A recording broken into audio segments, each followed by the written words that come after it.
Okay. Then I will try. It's one of my first times that I am here in this Congress. I am here because Professor Anas Kitani couldn't be there. He has impediment. Then I have this opportunity to be with you. And we will talk about food safety, laws and standards. Then it's a field that is very interesting because we produce, but how we produce foods and how we produce items. And we need laws and we need standards. Here we have some milestones in food industries in Morocco. Then the first standard of hygiene was in 2003, and in the same year we have HACCP. I don't know if you know HACCP. It is the Hazard Analysis Critical Control Point. It is a method used for food safety to control hazard, to not have diseases. And in 2010, we have in Morocco the publication of the first food safety law, the Law 2807.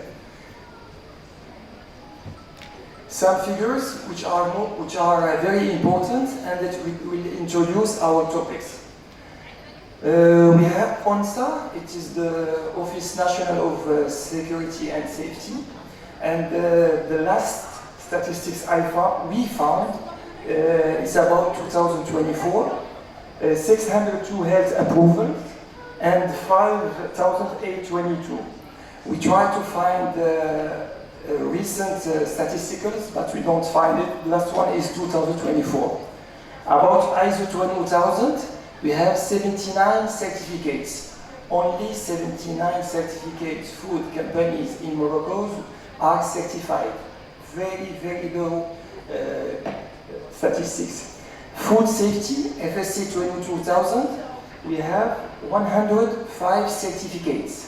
And about British Retail Consortium, BRC, we have about 226 certificates. Then these figures, what shows us? That few number of food companies are certified, and also not all food companies have implemented HACCP. Why? Because HACCP, it is mandatory just for some food sectors. For example, animal products, storage of animal products in temperatures, and some vegetables factories. Then it's not mandatory just for few factories in food industries. Then this is for us, it is an issue. Then our study with Professor Anas Kitani, we study why food factories don't implement norms and standards. What we have found. First, we have weak level of quality and food safety. Quality and food safety culture is very, very important, but we miss this point in many fields, in laws and in standards in Morocco. Second obstacle, the high cost in infrastructures upgrades. What does it mean? Moroccan factories doesn't implement standards because they need to destroy many things, many walls, and to upgrade. And this, it is very expensive for them. The third obstacle, it is change resistance. I think it is very available for every field. When there is new norm, new standards, new law, people are afraid and they resist before. And the fourth obstacles is climatic change. It is the impact on food safety, and here some standards take climatic change in their requirements, and we will find them. Now I will detail every point. The food safety culture. Then our study showed that 58% of employees adopt a proactive attitude toward food safety risk management. You can tell me it's okay, it's good, but look, 58 adopt proactive attitude. It means that about 41% doesn't adopt it. Then people react to risk instead of to be proactive. The second thing, near miss. Here's a concept that we don't know it a lot. Because near miss, we don't wait to non-conformity to happen, but it is we encourage people, we encourage employees to say, hey, there is a problem here, it could be an issue, it could be a non-conformity. Then our study shows 46.7% of companies state that only few employees who report their near misses. And this point isn't available in laws, in Moroccan laws 2807. The second obstacle is about PRPs. As I have said, PRPs, to upgrade them, it's very costly.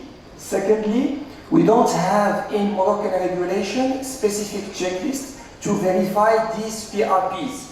Sometimes the inspectors of ONSA has this checklist, but factories doesn't have it. The third obstacle is change resistance. 18% of employees consider resistance to change is the first obstacle. Secondly, time. 16% state that they don't have much time to consider or to take in charge food safety, which is it's already a problem. And the third one is the purpose. 11% of employees say they do not understand the purpose. If you see with me these figures, the 18% and 16% and 11%, all these figures are resistant to change because it's not acceptable to not know the purpose of the food safety or to say that I don't have time, and we have the 18% that states it is resistant of change. Then we can sum up all these figures. The fourth one is climatic change. Then, as I said, food systems standards now are taking in charge climatic change, but food laws know which food systems take in charge the climatic change. For example, FSC 22000, it's now a mandatory. ISO 22000 is now a mandatory. In 2024, there were an amendment in all ISO systems, all ISO standards, to add climatic change in their context. That is an issue, and it's also linked to sustainable development to be conform to the ODD. Food safety incidents. Climatic change influence human behavior and food safety incidents, and it increases environmental and chemical contaminants. And the impact that we need a robust food monitoring and control systems, and it is linked, of course, with our Moroccan law. Then, what are our recommendations? The first one, we should generalize the HACCP approach to all food sectors, not only the specific one. The number of factories that have this approval is still very low, but if we generalize this approach and it will be mandatory, all factories should apply this approach, HACCP. The second one, integrate our food safety and quality culture. I don't know if you understand the importance of this item.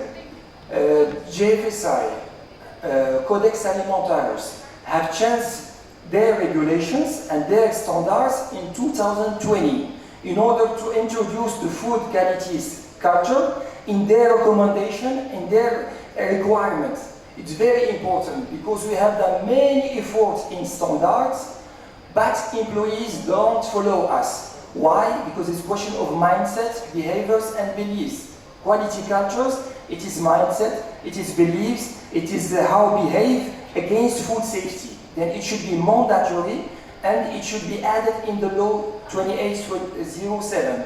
Even European regulation have changed to introduce this item. The third one, integration of climatic change.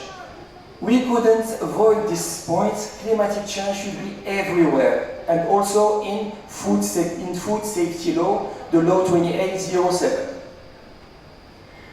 About hygiene standards, we should integrate near misses. We should step one step forward. Near misses, as I said, it is non-conformity now, it's non-conformity now, but it could be a non-conformity. Then we prevent the occurrence of non-conformities, and law and standards should introduce their near misses in their requirement.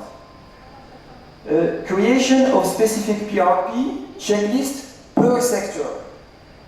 Factories, food factories need help, needs that the law, needs that the inspectors help them for upgrade their infrastructures, help them to verify if they are conform or no. Then they need a collaboration, and this collaboration, it could be also by creating a new verification PRPs, new checklist per sector.